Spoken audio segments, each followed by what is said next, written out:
Sexual reproduction in flowering plants. All plants or flowering plants shows sexual reproduction. Myriads, colors, and scent of flowering flowers are aids for sexual reproduction, and product of sexual reproduction is seed and fruit. First topic, pre-fertilization and structure and events. Pre-fertilization में structure और events. तो biologist के लिए flower एक morphological embryological Marvel और site of sexual reproduction है.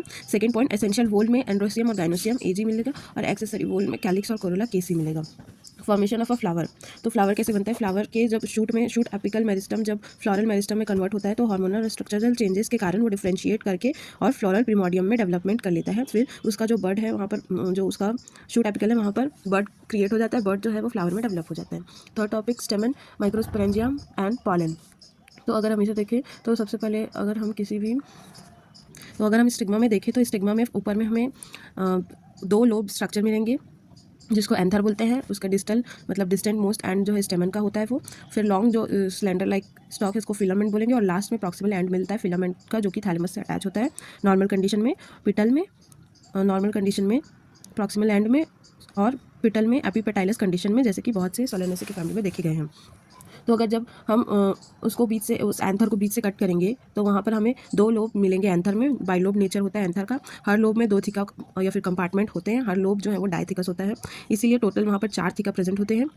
और जो लॉन्गिट्यूडनल लंबे जो उसमें बीच से वो जा रहा है लेंथ वाइज, जो दोनों को सेपरेट कर रहा है, उस दो थीका को उसको लॉन्गिट्यूडनल ग्रूव बोलते हैं. और जो हमारे स्टेमन है, स्टेमन के पास 2 पार्ट्स होता है, एंथर और फिलामेंट, जो कि हमने पहले भी बताया था, जो कि जनरली बाइलोब्ड होता है. फिलामेंट स्लेंडर और थिन स्टॉक होता है. अब हम इसे पूरा कट करके एक स्लाइड में लें तो इसमें हमारे पास कुछ लेयर्स आएंगे. कनेक्टिव लेयर जो कि बीच में पाया जाता है कनेक्टिव टिश्यू का. सबसे बाहर तो एपिडर्मिस, फिर बीच में एंडोथीसियम, उसके बाद फिर स्पोरोजेनियस टिश्यू और मिडल लेयर्स. बीच में मिडल लेयर्स, देन स्पोरोजेनियस टिश्यू और टैपेटम का भी लेयर पाया जाता है. तो माइक्रोस्पोरेंजिया जो है वो टोटल 4 इन नंबर में होते हैं और डेवलप करते हैं और पॉलन सैक बनते हैं 4 ही नंबर के, मतलब 4 नंबर में ही. तो उसमें 3 प्रोटेक्टिव लेयर है, एपिडर्मिस, एंडोथीसियम और मिडल लेयर. अब अगर एंथर को देखें तो एंथर एक टेट्रागोनल स्ट्रक्चर है. माइक्रोस्पोरेंजियम जो उसका है वो सर्कुलर है. और टैपेटम जो है वो नरिशमेंट और मतलब जो डेवलपिंग पॉलेंस है उनको नरिशमेंट देता है टैपेटम. एपिडर्मिस, एंडोथीसियम और मिडल लेयर जो है प्रोटेक्शन की तरह काम करते हैं और एंथर के डाइसेंस में भी काम करते हैं. Next topic, microsporogenesis. माइक्रोस्पोरोजेनेसिस में जब यंग एंथर के पास group of compactly arranged homogeneous cells आ जाते हैं जिसमें सारे सेल्स सिमिलर होते हैं और टाइट पैक्ड होते हैं तो उसको स्पोरोजीनियस टिश्यू बोलते हैं, जो कि हर माइक्रोस्पोरेंजियम के सेंटर में पाया जाता है. हर सेल स्पोरोजेनियस टिश्यू का उनमें पोटेंशियल पॉलन होता है जिसको पॉलन मदर सेल बोलते हैं, जिसकी प्लॉइडी 2n की होती है. तो इसमें होता क्या है, जब यहाँ पर माइक्रोस्पोरोजेनेसिस या फिर मियोसिस जब होता है तो वहाँ पर 4 क्लस्टर्ड माइक्रोस्पोर्स होते हैं. जो n प्लॉइडी का होता है वो एक पॉलन मदर सेल बनाते हैं 2n के प्लॉइडी का. फिर जब एंथर मैच्योर होता है तो वो डिहाइड्रेट होता है तो जो 4 पॉलन ग्रेन है मेल गेमिटोफाइट एन प्लॉइडी का बन जाता है. फिर अगर हम उसमें 4 पॉलन ग्रेन में से एक पॉलन ग्रेन को निकाल के देखें तो सबसे बाहर हमें एक्साइन की लेयर मिलेगी जो कि हार्ड बाहर की लेयर होती है जो कि स्पोरोपोलेनिन से बनी हुई होती है. जस्ट उसके नीचे इंटाइन होती है जो कि अंदर की पतली सी कंटिन्यूस लेयर होती है जो कि सेलुलोज और पैक्टीन से बनती है. और बीच में एक जगह वहाँ पे स्पोरोपोलेनिन जो है वो एब्सेंट होता है जम पोर के पास में, सो दैट सीड वहाँ से सीड जम उग पाए या फिर वहाँ से फर्टिलाइजेशन ऑकर हो पाए, सो दैट वहाँ एक जम पोर होता है. और ये जो है इसका डायमीटर 25 से 50 माइक्रोमीटर डायमीटर का होता है. तो जो हमारा एक्साइन है वो ना एक बहुत ही रेजिस्टेंट ऑर्गेनिक मटेरियल होता है. ये जो है ये हाई टेम्परेचर में भी, स्ट्रॉन्ग एसिड में भी, सब में जिंदा रह जाता है. कोई भी एंजाइम इसको नहीं तोड़ सकता स्पोरोपोलेनिन को, इसलिए जाना जाता है. और जो पॉलेंस है जो कि प्रिजर्व्ड होती फॉसिल्स की तरह, वो भी मतलब सालों साल ये जो पॉलिनिन्स है ना, स्पोरोपोलेनिन्स, ये चल जाते हैं. ये फॉसिल्स की तरह भी प्रिजर्व किए जाते हैं. ये ख़राब नहीं होता है क्योंकि इसके बाहर की लेयर के कारण जो कि स्पोरोपोलेनिन से बनी हुई है, इसलिए जो पॉलन ग्रेन है वो कई सालों तक ख़राब नहीं होता है. वेजिटेटिव सेल जो है वो जो हमारा पॉलन ग्रेन है उसके अंदर 2 सेल होते हैं. एक वेजिटेटिव सेल जो कि बहुत बड़ा होता है, एक जनरेटिव सेल जो कि छोटा होता है. तो वेजिटेटिव सेल जो है उसके पास डेंस प्रोटोप्लाज्म होता है, बहुत बड़ा होता है और इरेगुलरली शेप्ड न्यूक्लियस पाया जाता है. और वहीं जनरेटिव सेल छोटे सेल में जो कि साइटोप्लाज्म में वेजिटेटिव सेल के फ्लोट करता है, इसमें भी डेंस प्रोटोप्लाज्म पाया जाता है. ये स्पिंडल शेप का न्यूक्लियस इसमें पाया जाता है, इसमें रेगुलर नहीं है, इसमें स्पिंडल शेप का है. पॉलन जो है वो मेल गेमिटोफाइट होता है. यहाँ नोट करने वाली बात है 60% एंजियोस्पर्म में जो पॉलन है वो 2 सेल स्टेज में शेड हो जाता है और 3 सेल्ड स्टेज में रेस्ट में चला जाता है. सॉरी, नोट करके यहाँ पर एक बात लिखी है कि 60% एंजियोस्पर्म में pollen are shed in 2 cell stage and 3 cell stage in rest. Next topic pollen viability. तो पॉलन वायबिलिटी जो है वो टेम्परेचर और ह्यूमिडिटी पे डिपेंड करती है। राइस और व्हीट जो है इसको 30 मिनट लगता है, सोलेनेसी, लेग्यूमिनेसी, रोसेसी को मंथ लगता है इनकी पॉलन वायबिलिटी को। राइस व्हीट का 30 मिनट लगता है, सोलेनेसी, लेग्यूमिनेसी, रोसेसी का मंथ्स लग जाते हैं। उसकी पॉलन की वायबिलिटी खराब नहीं होती है। पॉलन ग्रेन जो है वो न्यूट्रिशियस होते हैं, इनको स्टोर किया जा सकता है, बट ये एलर्जी भी कॉज करते हैं। Next topic gynoecium and megasporogenesis. तो सारे कार्पल्स जो है फ्लावर में गाइनोशियम होते हैं। फ्लावर्स जो है वो मोनोकार्पिलरी और मल्टीकार्पिलरी कंडीशंस दिखाते हैं। एपोकार्पस और सिंकार्पस। एपोकार्पस, एपो मतलब मैकेलिया और सिन मतलब पापावर। तो अगर हम एक पूरे उसको देखें तो उसमें पूरे ओवरी को, अगर पूरे उसकी ओवरी को देखें तो वहाँ पर हमारे पास स्टिग्मा, स्टाइल और ओवरी मिलती है। तो ऊपर का जो स्टिग्मा है वो लैंडिंग प्लेटफॉर्म होता है पॉलन ग्रेन्स के लिए, और बीच का जो स्टाइल है वो लॉन्ग स्लेंडर ट्यूब होता है जो कि स्टिग्मा और ओवरी को आपस में कनेक्ट करता है। और जो ओवरी है वो बेसल होता है, बर्स्ट होता है, मतलब थोड़ा फुला हुआ वो पार्ट होता है। और जस्ट उसके नीचे डंडी टाइप सा ओवरी के नीचे जो उससे लगा होता है ओव्यूल होता है, या फिर मेगास्पोरेंजिया भी बोलते हैं, जो कि प्लेसेंटा से निकलता है। और जो प्लेसेंटा है वो एक कुशन लाइक प्लेसेंटा होता है ओवेरियन कैविटी में। Next topic structure of microsporangium या फिर ओव्यूल। तो अगर हम एक ओव्यूल को देखें तो सबसे ऊपर पार्ट हमें दिखेगा चलाजा, जो कि माइक्रोपाइल के अपोजिट होता है, और बेसल ब्रॉड पार्ट होता है। और फिर सबसे अंदर की लेयर इनर इंटेग्यूमेंट होती है, सबसे अंदर एम्ब्रियो सैक होता है और फीमेल गेमेटोफाइट होता है जिसमें एक मेगास्पोर जो है यूजुअली एक ही एम्ब्रियो सैक बनाता है। और सबसे अंदर के बाद जो है वहाँ इनर इंटेग्यूमेंट, उसके बाद का लेयर आउटर इंटेग्यूमेंट, और इनर और आउटर दोनों मिलकर प्रोटेक्टिव कवर बनाते हैं न्यूक्लियस के अराउंड। यहाँ 2 कवर है। तो जो हमारा न्यूक्लियस सेल है जिसको एम्ब्रियो सैक और फीमेल गेमेटोफाइट भी बोलते हैं, उसमें बहुत से रिजर्व फूड पाए जाते हैं। उसके जस्ट नीचे हाइलम, जो रीजन जहाँ से ओव्यूल और फ्यूनिकल मिलते हैं, और जस्ट हाइलम के नीचे फ्यूनिकल, जो कि स्टॉक है जो कि ओव्यूल को प्लेसेंटा से कनेक्ट करता है, और जो फ्यूनिकल है वो प्लेसेंटा से ही अराइज होता है। और उसके जस्ट जो नीचे साइड में माइक्रोपाइल होता है जहाँ से इंटेग्यूमेंट, यहाँ पर कोई इंटेग्यूमेंट नहीं होता है, वो खुला टाइप सा होता है। अगर हम इसे देखें स्टेप बाय स्टेप तो 1 न्यूक्लियस सेल जो है वो माइक्रोपिलर एंड में मेगास्पोर मदर सेल बनता है 2n, जिसके पास लार्ज न्यूक्लियस डेंस प्रोटोप्लाज्म पाया जाता है। वहाँ से वो लीनियर टेट्राड एन मेगास्पोर में कन्वर्ट होता है। फिर वहाँ से वो चलाजा मेगास्पोर में फंक्शनल हो जाता है। 3 मेगास्पोर डीजेनरेट हो जाते हैं, एक रह जाता है। तो जो एक रह जाता है वो फंक्शनल मेगास्पोर होता है। सिर्फ एक मेगास्पोर जो है वो फंक्शनल होता है, जिसको मोनोस्पोरिक डेवलपमेंट बोलते हैं, जहाँ न्यूक्लियस और साइटोप्लाज्म बस पाया जाता है। फिर उसका फर्स्ट न्यूक्लियर डिवीजन होता है, तो वहाँ 2 सेल स्टेज बनते हैं। 2 सेल न्यूक्लियर का डिवीजन होता है, तो वहाँ 4 सेल स्टेज बनता है। फिर थर्ड न्यूक्लियर डिवीजन में 8 सेल स्टेज बनता है। ये डिवीजन जो है वो फ्री न्यूक्लियर होते हैं, और कोई भी सेल वॉल यहाँ पर न्यूक्लियाई में अभी तक नहीं बना है। अब सेल वॉल जो है वो इस न्यूक्लियाई के अराउंड बन सकते हैं जब एम्ब्रियो मैच्योर हो जाएगा, तो यहाँ बनेंगे।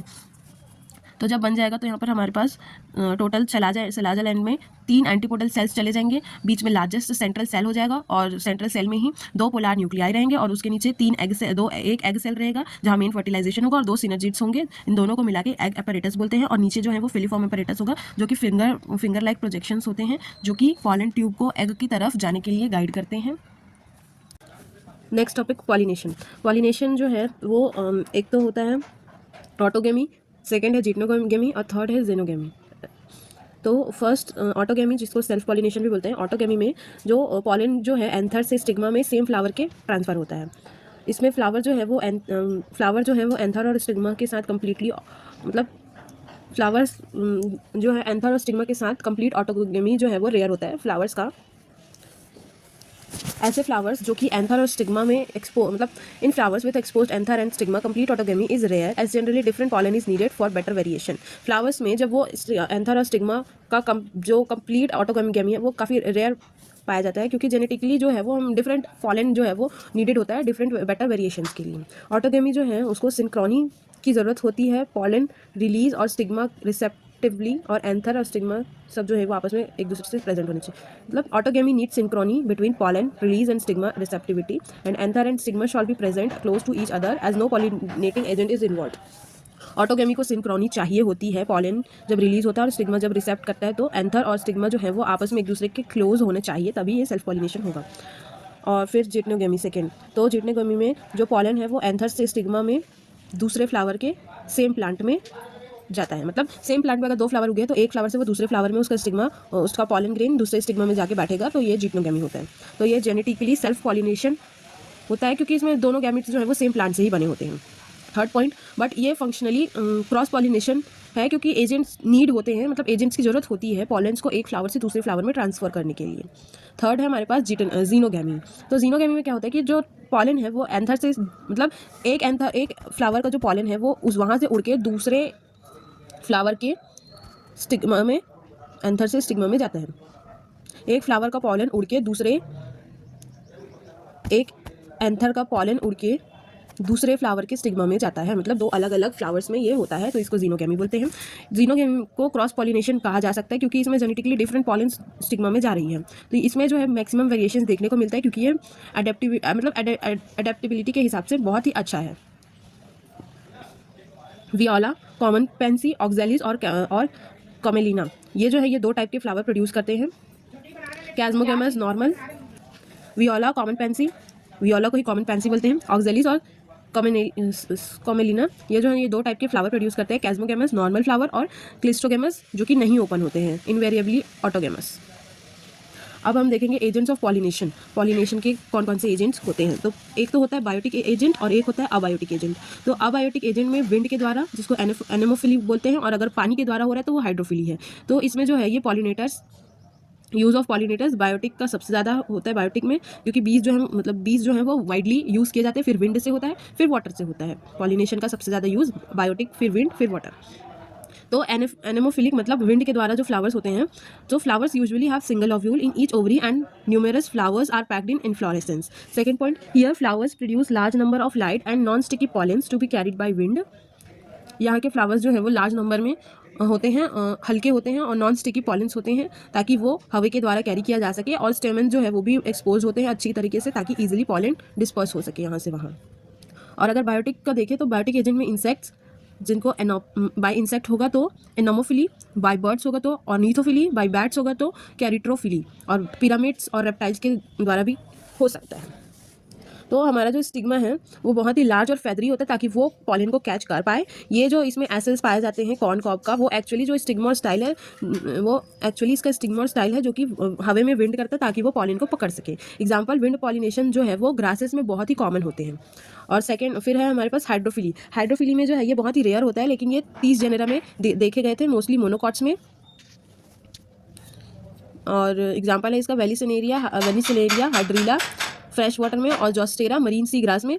वेलिसिनेरिया का एग्जांपल देखें तो इसमें सरफेस पॉलिनेशन होता है, जहाँ मेल फ्लावर जो है वो लॉन्ग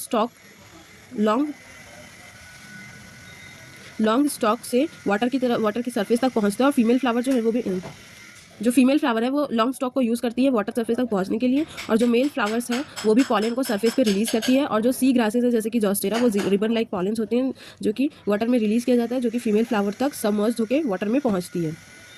यहाँ नोट करने वाली बात है, विंड और वाटर पॉलिनेटिंग प्लांट्स जो है वो किसी भी तरह का कोई नेक्टर प्रोड्यूस नहीं करते हैं, और ना ही वो कलरफुल होते हैं। और बायोटिक पॉलिनेशन में जो मेजर और स्पेसिफिक होता है, बायोटिक पॉलिनेशन जो कि बहुत ही मेजर और स्पेसिफिक होता है, इसका एग्जांपल है मॉथ और यूका। फ्लोरल रिवॉर्ड्स भी उन्हें चाहिए होता है, तो फ्लोरल रिवॉर्ड्स में प्लांट जो है वो वेरियस रिवॉर्ड्स और गिफ्ट जो है इंसेक्ट्स को अट्रैक्ट करने के लिए उन्हें देती है, जैसे कि छोटे फ्लावर्स जो है वो like small flowers aggregates together to become visible to insect by making inflorescence. उन्हें न्यूट्रिशंस मिलता है, give nutritious pollens as a reward, produce nectar, make scents, secrete foul odours ताकि वो फ्लाइज और बीटल्स को अट्रैक्ट कर पाए, provide safe place to pollinator to lay eggs, क्योंकि अमॉर्फुलस जो है वो एक बहुत ही बड़ा टॉलेस्ट फ्लावर होता है जो कि 6 फीट टॉल होता है, तो वो पॉलिनेटर को सेफ प्लेस दे सकता है एग रखने के लिए। पॉलन, नेक्टर या फिर रॉबर, ये जो है ये इंसेक्ट जो है वो पॉलन या फिर नेक्टर को रिवॉर्ड की तरह लेते हैं, लेकिन पॉलिनेशन को परफॉर्म नहीं करते हैं। नेक्स्ट टॉपिक है आउटब्रीडिंग डिवाइसेस। तो आउटब्रीडिंग डिवाइसेस में अगर हमें सिंक्रोनाइजेशन को अवॉइड करना है तो या तो मेल पार्ट जो है वो फीमेल पार्ट के मैच्योर होने के पहले ही मैच्योर हो जाए, तो इसको प्रोटेंड्री बोलते हैं, और या तो फीमेल फ्लावर मैच्योर हो जाए मेल फ्लावर से पहले, तो इसको प्रोटोगाइनी बोलते हैं। गाइनी मतलब female part mature and male part जल्दी मैच्योर। और दूसरा गैमीट जो है वो another gamete from different flower is needed. Only autogamy is prevented, but geitonogamy may occur. Or arrangement of anther and stigma on different positions. क्योंकि pollen जो है same flower का स्टिग्मा तक सेम, क्योंकि पॉलन सेम फ्लावर का stigma same flower के stigma तक ना पहुंच पाए, सेम फ्लावर का पॉलन जो सेम फ्लावर तक ना पहुंच पाए उसका स्टिग्मा, तो यहाँ पर सिर्फ ऑटोगेमी को प्रिवेंट किया जाता है, लेकिन जिटनोगेमी यहाँ पर हो सकता है। फिर है सेल्फ इनकम्पैटिबिलिटी। ये एक जेनेटिक मैकेनिज्म है जो कि pollen of same genetic composition को स्टिग्मा में जर्मिनेट करने के लिए अलाउ नहीं करती है। दोनों ऑटोगेमी एंड जिटनोगेमी जो है वो प्रिवेंटेड होता है यहाँ पर। Production of unisexual flower. Next तो मोनोशियस या फिर बायसेक्सुअल प्लांट्स कैस्टर और मेज, डायशियस या unisexual plant papaya. In a unisexual plant the other gamete shall come from another plant only and thus both autogamy and geitonogamy are prevented. Next pollen pistil interaction. तो pistil के पास ability होती है pollen को recognise करने की, बाद में वो इसे एक्सेप्ट और रिजेक्ट कर सकती है। नोट, प्लांट जो है वो ब्रीडर्स होते हैं, प्लांट ब्रीडर्स अनप्लांट ब्रीडर्स समझते हैं और जो है वो पॉलन पिस्टिल इंटरैक्शन को डिजायर्ड रिजल्ट पाने के लिए मैनिपुलेट कर सकते हैं। Plant breeders understand and manipulate pollen pistil interaction to get the desired result. Next artificial hybridization. इसमें जो है इमेस्कुलेशन और बैगिंग टेक्निक्स को यूज़ किया जाता है। इमेस्कुलेशन मतलब एलिमिनेट मैस्कुलिन एंथर को बाइसेक्सुअल फ्लावर से रिमूव करवाते हैं, और बैगिंग में स्टिग्मा को बटर पेपर से कवर कर दिया जाता है सो दैट वहाँ पर अनडिजायर्ड पॉलन जो है वहाँ पर ना जा पाए। अनडिजायर्ड पॉलन को रोकने के लिए बैगिंग किया जाता है, और फिर जब उसमें जो डिजायर्ड पॉलन को जब वहाँ पर डाल दिया जाता है तो उसको फिर से कवर कर देते हैं, तो वहाँ फ्रूट और सीड जो है वो ताकि अच्छा बन सके। नेक्स्ट टॉपिक है double fertilization. In double fertilization includes syngamy and triple fusion. Fertilization के बाद ओव्यूल सीड में कन्वर्ट होता है, ओवरी फ्रूट में कन्वर्ट होता है, इंटेग्यूमेंट्स के पास सीड कोट्स होते हैं। एग सेल जो है वो मेल गैमीट के साथ फ्यूज करके जाइगोट 2n का बनाता है। दो पोलर न्यूक्लियाई आपस में फ्यूज होती हैं सेकंड मेल गैमीट से, दो polar nuclei second male gamete से फ्यूज होंगी तो PEN बनेगा, जो कि 3 न्यूक्लियस 3n प्लॉइडी होता है। और सेंट्रल सेल जो है प्राइमरी एंडोस्पर्म सेल बनाएगा, और माइक्रोपाइल थ्रू विच ऑक्सीजन और वाटर जो है जिसके थ्रू एंटर करेंगी। नेक्स्ट हमारे पास पोस्ट फर्टिलाइजेशन इवेंट्स। तो एंडोस्पर्म डेवलपमेंट, तो जो सेंट्रल सेल है वो 3n बन जाता है, वो प्राइमरी एंडोस्पर्मिक सेल होता है जो कि फर्टिलाइजेशन के बाद होता है। फिर वो डिवाइड रेपिटेडली, फिर वो 3n एंडोस्पर्मिक टिश्यू बना लेता है जो कि रिजर्व फूड मटेरियल से भरा हुआ होता है। एम्ब्रियो डेवलपमेंट के पहले बनाता है और एम्ब्रियोनिक डेवलपमेंट को एनर्जी प्रोवाइड करता है। 3n जिसको PEN बोलेंगे वहाँ फ्री न्यूक्लियर डिवीजन होता है। सेल वॉल जिसके पास कुछ cell wall on few nuclei making cellular endosperm, cell wall laid on few nuclei making cellular endosperm. White kernel example है इसका वाइट कर्नल ऑफ कोकोनट। और जो बाकी फ्री न्यूक्लियर एंडोस्पर्म है वो लिक्विड एंडोस्पर्म कोकोनट का कहलाता है। जिनके पास सेल होता है वो उसका सेल्यूलर एंडोस्पर्म बनाता है, जैसे कि नारियल का वो व्हाइट वाला पार्ट, और जिसके पास सेल नहीं होता वो मतलब सेल वॉल नहीं होता है वो फ्री न्यूक्लियर एंडोस्पर्म जो कि कोकोनट का लिक्विड होता है। फिर है एम्ब्रियो का डेवलपमेंट। तो एग सेल जब प्रेजेंट होता है माइक्रोपिलर एंड पे, तो जाइगोट और एम्ब्रियो जो है वहाँ पर वो भी प्रेजेंट होते हैं, माइक्रोपिलर एंड पे ही ये प्रेजेंट होते हैं। तो जब once some endosperm is formed, embryo development starts whose phases are quite similar in monocots and dicots. Stages of embryogeny. तो जाइगोट बनेगा, जाइगोट से प्री एम्ब्रियो, फिर ग्लोब्यूलर एम्ब्रियो, फिर हार्ट शेप्ड एम्ब्रियो, फिर मैच्योर एम्ब्रियो फाइनली बन जाएगा। तो यहाँ पर है एग्जाम्पल्स कुछ, जैसे एंडोस्पर्मिक या फिर एल्ब्यूमिनस सीड्स जिसमें रिटेन्स एंडोस्पर्म। इसका एग्जांपल है कैस्टर, कोकोनट और मेजर मोनोकॉट्स जैसे कि वीट, मेज, बार्ली और सनफ्लावर। नॉन एंडोस्पर्मिक या फिर नॉन एल्ब्यूमिनस सीड्स जिसमें जो कि ऐसे एंडोस्पर्म जो कि एम्ब्रियो डेवलपमेंट के टाइम कंज्यूम हो गए थे। तो इसमें आता है मेजर डाइकोट्स जैसे कि pea, groundnut, bean, orchid, monocot. Orchid या फिर मोनोकॉट, ऑर्किड को ही मोनोकॉट बोलते हैं। फिर है पेरिस्पर्म, न्यूसिलस इज परसिस्टेंट। इसका एग्जांपल है ब्लैक पेपर और बीट। तो अगर हम डाइकोट एम्ब्रियो को देखें तो सबसे ऊपर के हिस्से में प्लूम्यूल होता है, फिर लेवल ऑफ कॉटिलिडन जो है उसमें ऊपर की तरफ एपिकोटाइल और नीचे की तरफ हाइपोकोटाइल। तो ऊपर की तरफ एपिकोटाइल जो है वो प्लूम्यूल को बनाता है, शूट कह सकते हैं, शूट ही होता है जनरली, और हाइपोकोटाइल जो है वो रेडिकल रूट को बनाता है, ये सिलेंड्रिकल होता है। तो अगर हम एम्ब्रियो को डाइकोट एम्ब्रियो को देखें तो जो ऐसे लॉन्गिट्यूडनल में है वहाँ एम्ब्रियोनल एक्सिस है जो कि लंबा है और रेडिकल है, और नीचे रूट कैप पाया जाता है, और उसके साइड में 2 कॉटिलिडन्स होते हैं और ऊपर प्लूम्यूल पाया जाता है। अब हम मोनोकॉट एम्ब्रियो को देखें तो यहाँ पर सबसे पहले सिंगल कॉटिलिडन जिसको स्क्यूटेलम बोलते हैं, ग्रासेस होते हैं ये, जो कि present laterally on side of embryonal axis. और उसके बाद नीचे में आता है level of origin of cotyledons, जहाँ अगर ऊपर की तरफ देखें तो प्लूम्यूल शूट का हिस्सा, नीचे की तरफ देखें तो रेडिकल रूट का हिस्सा। तो अब हम देखेंगे एम्ब्रियोनल एक्सिस को। एम्ब्रियोनल एक्सिस जो है वो ऊपर की तरफ है, तो ये जो है इसके नीचे सीलोप्टाइल होता है जो कि शूट एपेक्स को कुछ लीफ पेरिमोडिया से कवर करता है। ये हॉलो होता है, खाली होता है, और फॉलियर लीफ लाइक स्ट्रक्चर इसका होता है। फिर शूट एपेक्स होता है उसके नीचे। फिर उसके नीचे हिस्से में अगर देखें, एपिकोटाइल के हिस्से को अभी तक हमने देखा एम्ब्रियोनल एक्सिस में। अब उसके नीचे हाइपोकोटाइल के रीजन को अगर हम देखें, हाइपोकोटाइल में एपीब्लास्ट होता है जो कि रिमेनेंट्स को रिप्रेजेंट करता है, सेकंड कॉटिलिडेंस के रिप्रेजेंट रिमेनेंट्स ऑफ सेकंड कॉटिलिडेंस। यहाँ रेडिकल पाया जाता है और अनडिफरेंशिएटेड शीथ पाया जाता है जिसको सीलोरेजा कवर करता है रेडिकल को।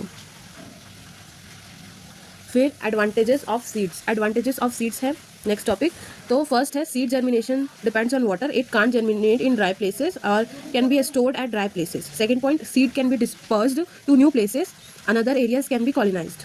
Third point, seeds are products of sexual reproduction, new genetic combinations इसमें बढ़ सकते हैं।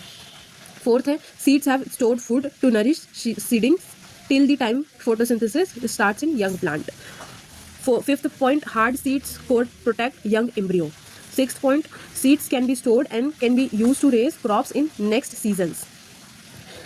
Next, records of seed viability. Some seeds are variable for few months and some seeds can be grown after some years too, but some amazing record breaking traits are seen in last few years. First, seed of Lupinus arcticus excavated from Arctic tundra germinated after 10,000 years. Second है इसका example seed of date palm Phoenix dactylifera, जो कि archaeological exhibition of king Herod palace near Dead Sea में पाया गया था, जो कि 2000 साल बाद जर्मिनेट किया, 2000 साल बाद भी जर्मिनेट कर रहा था। नोट करने वाली बात, ऑरोब्रेंके और Striga are parasitic plants. Next है फ्रूट। तो फ्रूट जो है अगर ट्रू फ्रूट रहा तो वो ओवरी से डेवलप करेगा, फॉल्स फ्रूट रहा तो एप्पल, स्ट्रॉबेरी, काशू और ये जो है ये थैलेमस से डेवलप करेगा, और पार्थेनोकार्पी फ्रूट रहा तो बिना फर्टिलाइजेशन के, example banana. Apomixis, it is a form of, next topic apomixis, it is a form of asexual reproduction that mimics sexual reproduction. ये एक सेक्सुअल रिप्रोडक्शन का फॉर्म है, लेकिन वो असेक्सुअल रिप्रोडक्शन का फॉर्म है, लेकिन वो असेक्सुअल रिप्रोडक्शन का फॉर्म है, बट वो सेक्सुअल रिप्रोडक्शन की तरह मिमिक्स करता है, मतलब दिखाता है। Produce seeds with which is final product of sexual reproduction, therefore इसका एग्जांपल है कुछ मेंबर्स में एस्ट्रेसी और ग्रास के ये देखा जाता है। सुपीरियर कैरेक्टर्स दो प्लांट के कुछ स्पीसीज में मिलाए गए और हाइब्रिड बनाया गया, लेकिन यहाँ कुछ इश्यूज हुए हाइब्रिड सीड्स के साथ। तो पहला जो था, एक बार जब हाइब्रिड सीड्स को बोया गया तो सुपीरियर प्लांट्स जो है वो बने, लेकिन जो सुपीरियर कैरेक्टर्स जो थे वो नेक्स्ट जनरेशन में, once hybrid seeds are sown, superior plants are formed, but the superior character are segregated in next generation. For sowing, new hybrid seeds are to be produced every year. Second point, making hybrid seeds is super costly. ये एक stock length है, plant 1 है, ये hybrid था, blue flower plant 2, ये मतलब plant 1 है, plant 2 है, ये छोटा वाला, ये बड़ा वाला, स्टॉक का लेंथ ज़्यादा है और ये ब्लू फ्लावर है, ठीक है। दोनों को कंबाइन किया, हाइब्रिड फॉर्म हुआ, तो यहाँ पर हाइब्रिड में हमें ब्लू फ्लावर दिखा और लंबा स्टॉक भी पाया गया, तो इसका एपोमिक्सिस हुआ। तो यहाँ पर कोई भी सेग्रीगेशन ऑफ कैरेक्टर नहीं आया और ये बहुत चीपर कॉस्ट में भी बन गया। नेक्स्ट है हमारे पास पॉलीएम्ब्रियोनी। बहुत से स्पीसीज़ में सिट्रस और मैंगो के कुछ न्यूक्लियर सेल्स एम्ब्रियोसेक के पास रहता है एम्ब्रियोसेक को बनाने के लिए। Many species of citrus and mango, some nuclear cell around the embryo sac protrude into embryo sac to form embryo. Each ovule contain many embryo, हर ओव्यूल में बहुत से एम्ब्रियो पाए जाते हैं, उसे हम पॉलीएम्ब्रियोनी बोलते हैं।